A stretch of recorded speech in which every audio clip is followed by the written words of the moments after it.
speaking of Ilhan Omar, she thought, I think, she was free and clear of questions about her net worth because we had some questions. There were some curious details of her business dealings that came up, or curious details that didn't exist. And everyone was like, that's weird. And I think maybe enough time has passed that she thought that she had escaped it. But my friends, I'm here to tell you, she hasn't. And she just gave an interview. And I think she is crashing out, panicking about this topic. I think she thought that she could make it go away with this cute little theory about why Republicans are actually, it's always like, oh, I'm doing something wrong. No, let me tell you how the Republicans are just coming up with some crazy, kooky conspiracy theory here. They are pushing this ethics probe over your family's finances and your husband's business dealings. What do you think that's really about? Is it accountability or politics? Well, it's not accountability because they haven't done anything formally, right? Mm-hmm. So it is just politics. Mm-hmm. It's like, we're going to subpoena, we're going to do that. It's like, it's all of these things that they're never going to do. Mm-hmm. So they're just saying it because then that gets them an interview on Fox or Newsmax, or, you'll see they tweet and like 5 minutes later, if you check, they already got a clip of themselves being interviewed 5 seconds later. Mm-hmm. But it's all about, how do I get this click? How do I, then send the fundraising email? How do I say, I'm holding Ilhan accountable? Right. Oh, yeah, because Ilhan Omar never does anything for clicks. She's never done anything for clicks in her life. That she has. Hey, the thing that she's explaining to you, the system that she's explaining to you, she knows nothing about. Except she's explaining it to you because that's what she does. So it's laughable to hear her petty, stupid excuse about how Republicans, it's just for clicks, actually. They don't plan on doing anything about it. I highly doubt that with this administration. I think Donald Trump and J.D. Vance would love nothing more than to have someone find enough dirt on you to actually deport you. I think they would laugh their asses off. It would be a good freaking time for this administration to find a way to do that. So she goes on. I'm going to play you a little bit more from the interview. But before I play my next clip here, we're wondering if something else that she said, she may have actually gotten my ticket. You may remember, I'm going to show you a reminder. I dropped by her office and left her a one-way ticket back to Somalia on Mogadishu Airlines. And she may have found it, actually. Here's the original for those who missed it. All right, out here in front of Ilhan Omar's office, and decided to just bring her a one-way ticket back to Somalia on Mogadishu Airlines. Go home, don't come back. We decided to, bring you a picture of you and your loved ones, specifically your brother, husband. I think that's who that is, right, Ilhan? Anyway, let's go give her her gifts.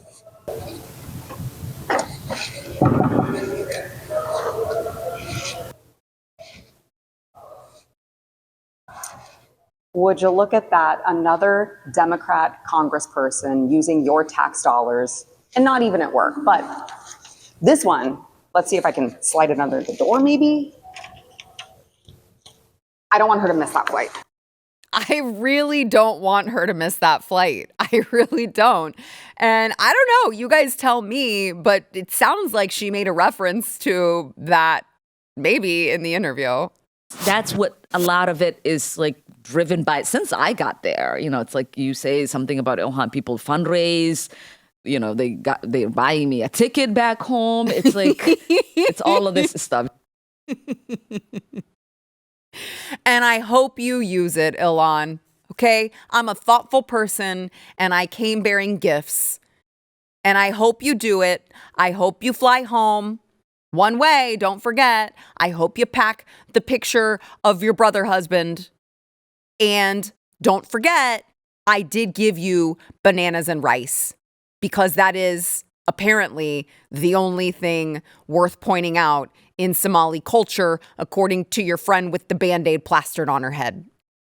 So, but Ilhan, I think she thought that she had it covered. She's like, oh, it's just a witch hunt against me. They're never going to do anything because there's nothing to do because it's just a witch hunt. There's nothing to see here. But notice, if you will, Charlemagne, who she's doing the podcast with, actually asked her a question about her wealth skyrocketing, seemingly inexplicably.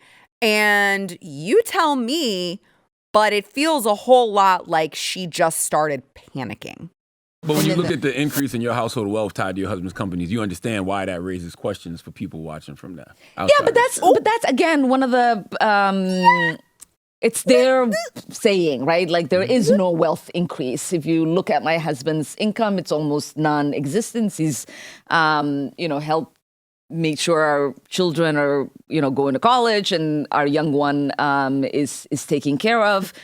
There is no wealth. There are ranges to businesses that he was invested in. I'm pretty sure. I don't even know what. Well, they say. Well, correct me if I'm wrong. Because they said you reported a net worth between $6 million and $30 million, and they said your 2023 disclosure was roughly $40,000, between $40,000 and $250,000. Yeah, but they're not net worths. They're like the asset things for the companies, and so I don't know what percentage of it my husband actually has investment in. Like that's not, you know what I mean? It's not a full picture. There's more? The numbers. So there's more in the way that it is presented in the document, because in the documents we have to do ranges and we have to report in a way that is not detailed. It's not like your tax return that you're submitting for the public record to see. But that is a big increase, though. So you could understand why people would ask questions. Yeah. But I'm pretty sure it'll get adjusted at some level when those ranges are looked at. When would that be? I saw that your husband was asked to turn over some documents but didn't comply. So, is that true? From who? I don't know. I guess the Department of Justice. I don't know. The House Oversight Committee and the Government Reform Committee. That was what was reported. That I think it was early on in January, February, that he was asked to turn over emails and different things. And there is no oversight that the Oversight Committee has over my husband or me. So why would you submit documents to an entity that has nothing to do with you? Of course they do, because if it's an ethics issue, or they want to know if a congresswoman is engaged in some sort of shady business dealings or fraud, of course they would ask for the documents, ma'am.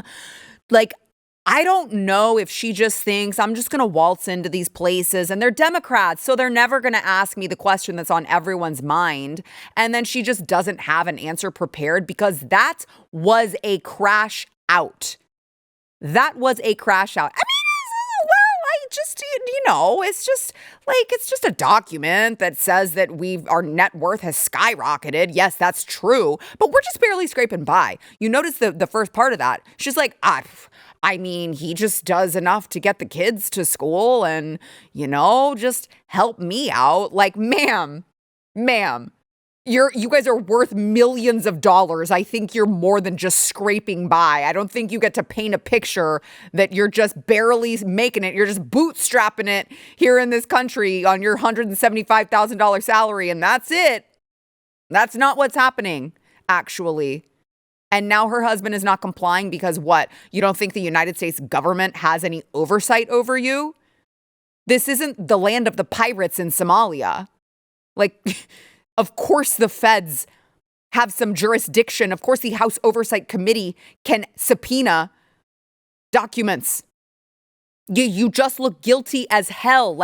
You wonder why the husband isn't complying. Maybe because his company is looking a whole lot like some of these other sketchy ghost companies that I've been looking into with regard to H-1B. It's the same story with the fraudsters, the same song and dance. I want to play for you a clip from YouTuber Angela Rose, who went to check out his company's HQ. This is supposed to be the HQ of this company that is worth apparently millions of dollars. And this is what she found. We're going to be infiltrating Ilhan Omar's sketchy consulting headquarters that claims that they have $60 billion in assets under their management, yet billions. They are located out of a co-working place called WeWork. This company is called Rose Lake Capital, and it is co-owned by Ilhan Omar's husband, Timothy Minette. And similar to the winery, in 2023, it made up to $51,000, and it had a sudden and very suspicious increase in net worth, up to $30 million in 2024. Are you trying to meet with them, or what is So in this video, we're going to see if they have an office. We're going to look for any signs to see if they're actually operating out of here, because this is their only dedicated address. I walked by every single office in this building, and everyone has their logos proudly displayed on the wall. I asked around for Rose Lake Capital, and people were not familiar with it. I looked at every logo, and Rose Lake Capital did not have an office here. That means they are using it exclusively for mailing or just for meeting spaces. Despite being such a large company, you would think that they would have teams and entire infrastructures, or even an entire suite on Wall Street. You certainly would, wouldn't you? You certainly would. And I mean, who among us hasn't had our net worth skyrocket from 51,000 to 30 million in a few years, Like, it happens to the best of us. That's just how it works in America, the land of opportunity. You just come here and make a series of good decisions, and immediately you have access to millions of dollars. Now, before we keep going, I would just like to mention briefly, we may or may not have been at that exact WeWork location for a different H-1B investigation of ours. So I'm just saying there's a lot of fishy business going on in that building to be, disclosed at a later date. But anywho, back to Ilhan. This is all gonna come back. I am sure of it, because it's not just the weird capital business, $60 billion in assets. It's not just the winery that apparently doesn't exist. You can't find it anywhere. On top of all of that, she's linked to Somali fraudsters in Minneapolis. She happens to be buds with all the people who are getting indicted for all the fraud happening in Minneapolis. She's hosting campaign events at these people's restaurants. And then it turns out, oops, they were stealing money from the government. I'm sure she had no idea and did not partake. I'm sure that never happened. Despite all of those things, set those aside, okay? She is just an absolute enemy to America. Do we have the video? There it is. So she is simping for Hassan Piker on his stream. And this is the guy who, you might recall, says that he hates America and we deserved 9/11 and all this other really nasty stuff. Even more recently, he said this. The fall of the USSR was one of the greatest catastrophes of the 20th century.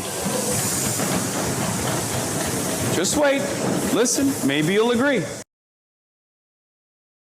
That's her pal. That's her buddy. Why is she still here? She can't stand this country. She doesn't like anything about it. She would rather us be much more like her shithole country, Somalia. And on top of that, she stands for nothing other than her shithole country of Somalia. Frauds, scams, wanting to take down Trump. Why is she a thing? I don't know. But I think she's going down. I think if Charlemagne can ask her questions that she can't answer, I think your days are numbered, Ilhan. TikTok. And by the way, get with your PR firm or something, because they're going to tell you that the way that you answered that question is really, really bad. Crash outs? Not good. Not looking good for you, Ilhan. Maybe you should take me up on my one-way ticket that I gave you. Maybe you should just go ahead and use it before the walls close in on you.